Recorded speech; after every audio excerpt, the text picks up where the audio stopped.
অত্যাধুনিক রকেটের পরীক্ষা চালিয়েছে পাকিস্তানের সামরিক বাহিনী। ফাতাহ-2 নামে এই রকেটটি 400 কিলোমিটার দূরে আঘাত হানতে সক্ষম। এই অস্ত্র পাকিস্তানের সামরিক শক্তি আরও বাড়িয়ে তুলবে বলে আশা করা হচ্ছে।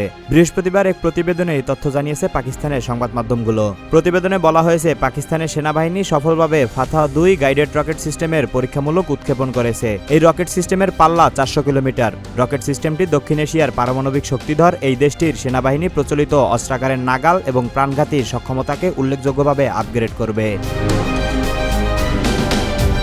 বলা হচ্ছে, গাইডেন্স সিস্টেমের এই রকেটটি নির্ভুল অস্ত্র করে তুলেছেন, কারণ এর ফলে অস্ত্রটির ধ্বংসাত্মক ক্ষমতা এবং কার্যকারিতা বৃদ্ধি পেয়েছে। অন্যদিকে টার্মিনাল গাইডেন্স প্রযুক্তির ফলে এই রকেটটি শত্রুর অ্যান্টি ব্যালিস্টিক মিসাইল সিস্টেমকেও এড়াতে সক্ষম। পরীক্ষার পর ফাতাহ-2 রকেটটি এখন পাকিস্তানের সেনাবাহিনী আর্টিলারি ডিভিশনে অন্তর্ভুক্ত করা হচ্ছে এবং এটি পাকিস্তানের সেনাবাহিনী যুদ্ধে ব্যবহার করা হবে। পাকিস্তানের সেনাপ্রধান 3 বাহিনীর ঊর্ধ্বতন কর্মকর্তা এবং বিজ্ঞানী ও প্রকৌশলী এই রকেট সিস্টেমের পরীক্ষামূলক উৎক্ষেপণ প্রত্যক্ষণ করেছে। এদিকে এই কর্মকাণ্ডে অংশগ্রহণকারী সেনা ও বিজ্ঞানীদের প্রেসিডেন্ট, প্রধানমন্ত্রী, জয়েন্ট চিফ অফ স্টাফ কমিটির চেয়ারম্যান এবং সেনাপ্রধান অভিনন্দন জানিয়েছে বলে জানা গেছে। তোফায়েল আহমেদ, সবার কথা।